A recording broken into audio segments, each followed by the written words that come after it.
मेरा नाम कीर्ति है और आज मैं आपको अपनी कहानी सुनाने वाली हूँ। मेरे पापा मुझसे बहुत प्यार करते थे, लेकिन जब मैं 8 साल की थी तभी वो एक एक्सीडेंट में चल बसे। मेरी माँ ने उनके जाने के बाद दूसरी शादी कर ली। सच बताऊं तो मैं नहीं चाहती थी कि मेरी मम्मी ऐसा करे, लेकिन उस समय अकेली औरत छोटी बच्ची लेकर कहाँ जाती, इसलिए मेरी माँ ने शादी की। मुझे मेरे सौतेले पिता बिल्कुल भी पसंद नहीं थे। मैं उन्हें पापा भी नहीं कहती थी।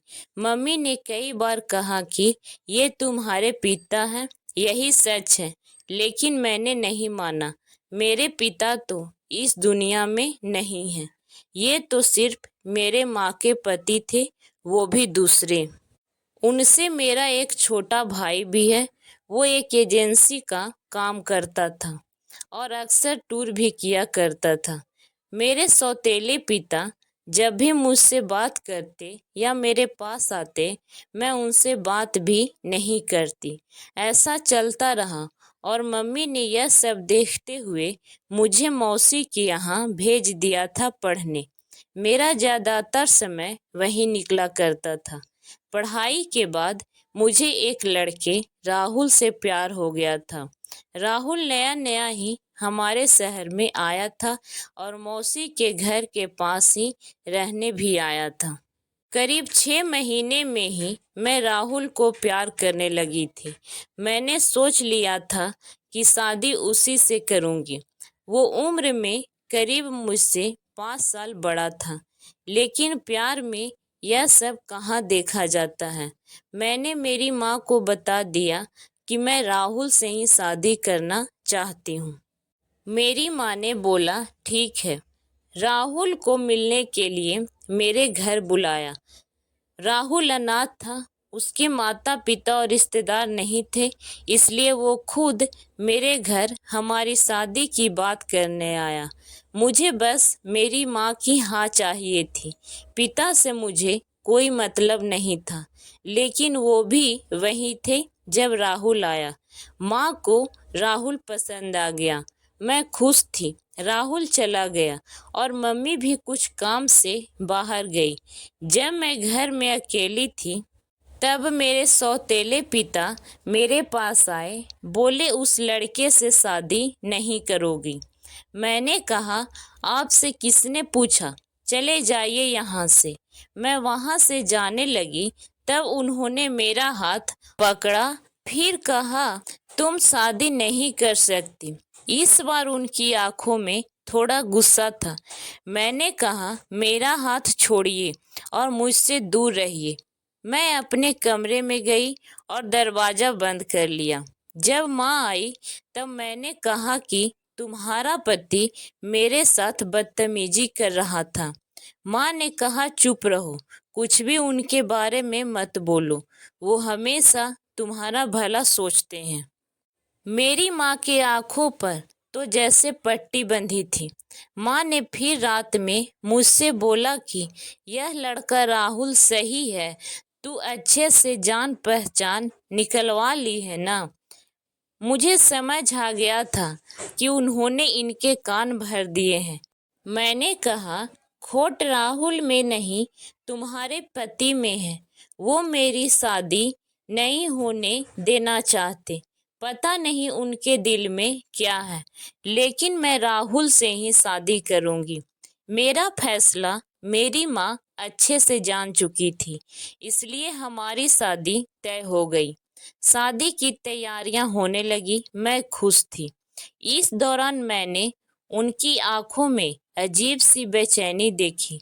मुझे साफ दिखाई दे रहा था कि वो नहीं चाहते थे कि मेरी शादी हो। आखिर कौन बाप ऐसा चाहेगा, लेकिन वो पिता नहीं थे मेरे। आखिरकार शादी का दिन आ गया। सुबह में मैं अकेले राहुल से छत पर बात कर रही थी। जैसे ही मैंने फोन रखा, मेरे मुंह पर किसी ने पीछे से रुमाल रखा और मैं बेहोश हो गई। जब मुझे होश आया, तब मैं एक कमरे में एक बिस्तर से बंधी थी। मेरा मुंह भी बंद था। मेरी शादी वाले दिन मुझे यहाँ कौन उठा कर लाया? थोड़ी देर बाद कमरे का दरवाजा खुला और सामने थे मेरे सौतेले पिता। उन्होंने मेरे साथ यह किया था, पर आखिर वो मुझे यहाँ क्यों उठाकर लाए? मुझे वो पसंद नहीं थे, लेकिन वो इस हद तक गिरे हैं मुझे पता नहीं था। ऐसा तो मैंने उनके बारे में कभी सोचा भी नहीं था। मैं यही सब सोच रही थी, तब वो बोले, मैं तुम्हारी शादी उस लड़के से नहीं होने दूंगा। वो खाना लेकर आए थे। उन्होंने मेरा मुंह खोला। मैंने कहा कि क्या चाहते हो? तुम मेरी शादी से इतने परेशान क्यों हो? मुझे यहाँ बांध कर रखा है। यही है तुम्हारा असली चेहरा। मेरी आवाज तेज होते ही देख उन्होंने मेरा मुंह फिर से बांध दिया। आज रात मेरी शादी थी और रात को मैं यहाँ इस कमरे में बंद हूँ। मेरे आंखों से लगातार आंसू निकलते जा रहे थे। मैं सोच रही थी कि सारी गलती मेरी माँ की है, जो इस आदमी से शादी कर ली है। रात को फिर वो कमरे में आए। इस बार कमरे में आते ही कहा कि आज तुम्हारी शादी थी, लेकिन मैं नहीं चाहता था कि तुम उस लड़के से शादी करो। वो लड़का झूठा है और फ्रॉड है, तुम्हें धोखा दे रहा है। वो पहले से शादीशुदा है। तुम मेरी बात नहीं मान रही थी, इसलिए तुम्हें यहाँ इस तरह लाना पड़ा, लेकिन तुम्हारे भले के लिए मैं कुछ भी करूँगा। मैं 3 साल पहले जब शहर के बाहर कुछ काम से गया था, तब मुझे यह लड़का होटल में एक लड़की के साथ दिखा था। मुझे इसलिए याद है क्योंकि वो लड़की मेरे जानने वाले दोस्त को जानती थी। उस समय उसने उससे बात की थी, तब भी वो चुप था और मुंह छिपा रहा था। जब तुम उसे घर लाई, तब मुझे लगा यह वही है, इसलिए मैं तुम्हें मना कर रहा था। मैं जानता हूँ तुम मुझे अपना बाप नहीं मानती, लेकिन मैं तुम्हें हमेशा अपना बेटी माना है और मैं वही करूँगा जिसमें तुम्हारी भलाई हो। फिर चाहे तुम मुझे कुछ भी समझो, कुछ भी बोलो। उस लड़के की सच्चाई तुम्हें सुबह पता चल जाएगी और तब तक मैं तुम्हें यहीं रखूँगा। और वहाँ से दरवाज़ा बंद करके वो चले गए। सुबह वो वापस आए, साथ में माँ भी थी। माँ ने पहले आते ही मेरे हाथ और मुंह खोला। मैंने मम्मी से कहा कि देखो इस आदमी ने क्या किया है। अभी तक मुझे उनके बातों पर रत्ती भर भी विश्वास नहीं था। लेकिन फिर दरवाजे से एक और औरत आई। उसके हाथ में एक छोटा बच्चा भी था। वो औरत बोली कि ये सही बोल रहे हैं, वो आदमी धोखेबाज है।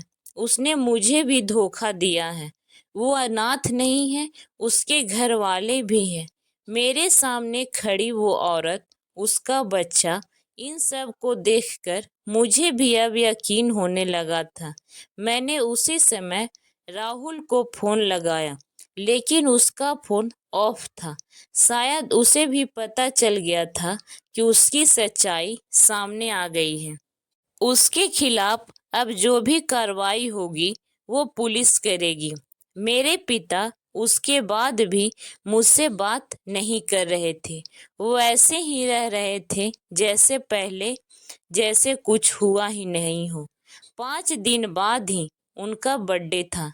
मैंने पहली बार केक बनाया और उन्हें सरप्राइज दिया। उन्हें बोला, हैप्पी बर्थडे पापा। मेरे ऐसा बोलते ही उनकी आंखों में आंसू आ गए। इतने सालों से दबा कर रखे थे शायद। बोले, बेटा बस अब मुझे जिंदगी से कोई शिकायत नहीं। अब मुझे कुछ नहीं चाहिए। तुमने मुझे पापा कहा, बस इतना ही सुनना था। तब मुझे समझ आया कि मैं कितनी कच्ची हूँ इंसान पहचानने में। घर में मेरे सामने मुझे इतना प्यार करने वाले पिता थे, उनका मैंने कभी सम्मान नहीं किया और बाहर उस राहुल की झूठी बातों में आ गई। मेरे पिता ने ना सिर्फ मेरी लाइफ बचाई, बल्कि मुझे यह भी बताया कि मैं कितनी गलत थी। आपको ये कहानी कैसी लगी, हमें कमेंट करके ज़रूर बताएं और भी ऐसी कहानी सुनने के लिए हमारे चैनल को सब्सक्राइब ज़रूर करें। धन्यवाद।